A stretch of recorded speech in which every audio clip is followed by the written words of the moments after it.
ഒരിക്കൽ അള്ളാഹുവിൻ്റെ പ്രവാചകൻ സല്ലല്ലാഹു അലൈഹി വസല്ലമ തങ്ങളുടെ കരങ്ങൾ സ്പർശിച്ചുകൊണ്ട് മഹാനായ ഉമർ റളിയല്ലാഹു അൻഹു പറയുകയുണ്ടായി, അള്ളാഹുവിൻ്റെ റസൂലേ, ലഅൻത അഹബ്ബു ഇലയ്യ മിൻ കുല്ലി ശൈഇൻ ഇല്ലാ മിൻ നഫ്സിഹി.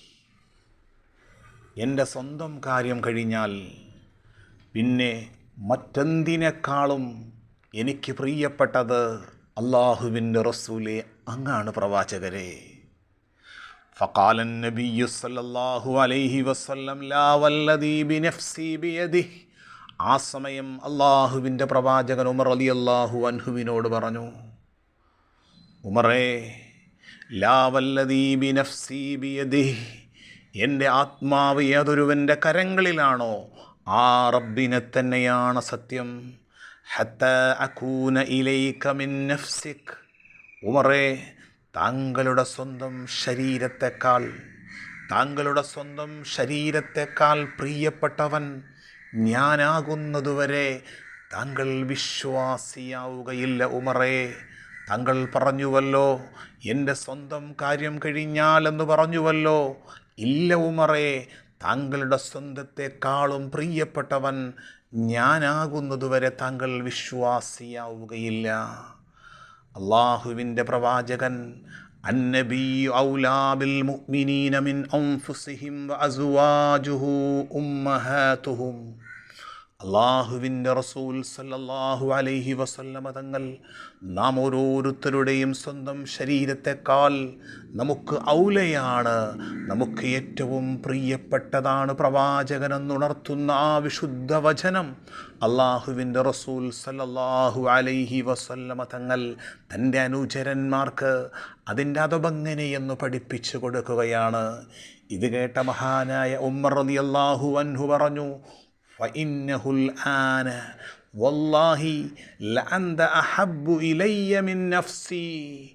അള്ളാഹുവിൻ്റെ റസൂലേ, ഇതാ ഇപ്പോൾ ഇവിടെ വച്ച് ഞാൻ തിരുത്തിയിരിക്കുന്നു. അള്ളാഹുവിൻ്റെ റസൂലേ, എൻ്റെ സ്വന്തം ശരീരത്തെക്കാൾ എനിക്ക് പ്രിയപ്പെട്ടവൻ അള്ളാഹുവിൻ്റെ റസൂലേ അങ്ങാണ്.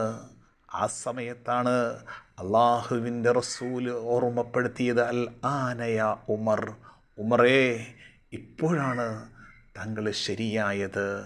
അഥവാ തൻ്റെ അനുചരന്മാർക്ക് ഖിയാമത്തു നാൾ വരെയുള്ള വിശ്വാസി സമൂഹത്തിന് അള്ളാഹുവിൻ്റെ വിശുദ്ധ ഖുർആൻ, അന്നബിയ്യു ഔലാ ബിൽ മുഅ്മിനീന മിൻ അൻഫുസിഹിം, അതേ, ഒരു സത്യവിശ്വാസിക്ക് സ്വന്തം ശരീരത്തെക്കാൾ മാതാപിതാക്കളെക്കാൾ എല്ലാത്തിനേക്കാളും പ്രിയപ്പെട്ടത് അള്ളാഹുവിൻ്റെ പ്രവാചകൻ മുഹമ്മദുർ റസൂലുള്ളാഹി സ്വല്ലല്ലാഹു അലൈഹി വസല്ലമ തങ്ങളാണ് എന്ന് പഠിപ്പിക്കുകയാണ്.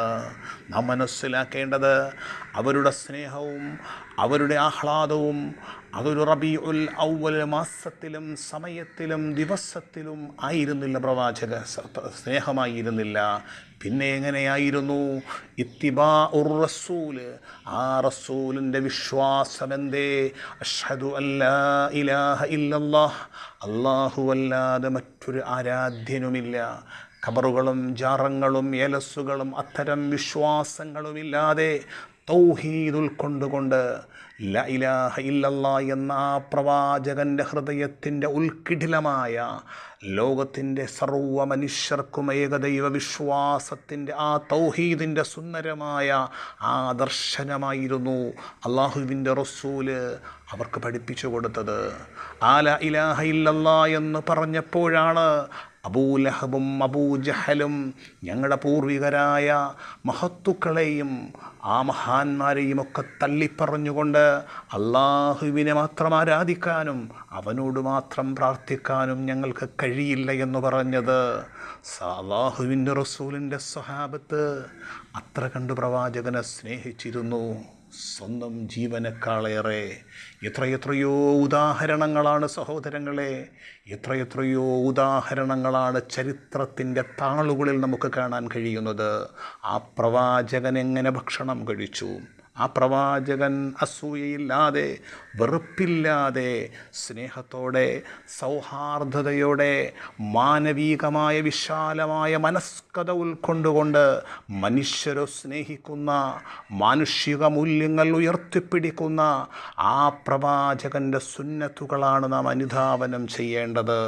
റോഡുകളിലും കവലകളിലും കൊടിതോരണങ്ങളും ലൈറ്റുകളും അതുപോലെ തന്നെ വലിയ വലിയ ബാൻഡുമേളങ്ങളും വാദ്യോപകരണങ്ങളും ചെവിടടിപ്പിക്കുന്ന വലിയ ശബ്ദ കോലാഹലങ്ങളും കൊണ്ടുള്ളതല്ല പ്രവാചകൻ സല്ലല്ലാഹു അലൈഹി വസല്ലമ തങ്ങളുടെ ആ സ്നേഹവും ആ പ്രവാചകൻ്റെ ഇത്തിബാഉം. ആ പ്രവാചകനെ സ്നേഹിച്ച് ആ പ്രവാചകനെ ഉൾക്കൊണ്ടുകൊണ്ട് ജീവിക്കാൻ നമുക്ക് കഴിയണം സഹോദരങ്ങളെ. ആ ഒരു അർത്ഥത്തിൽ ജീവിക്കാൻ അല്ലാഹു നമ്മേവരെയും അനുഗ്രഹിക്കുമാറാകട്ടെ. വസല്ലല്ലാഹു അലാ മുഹമ്മദിൻ വഅലാ ആലിഹി വസഹ്ബിഹി അജ്മഈൻ. വആഖിറു ദഅ്വാനാ അനിൽ ഹംദുലില്ലാഹി റബ്ബിൽ ആലമീൻ.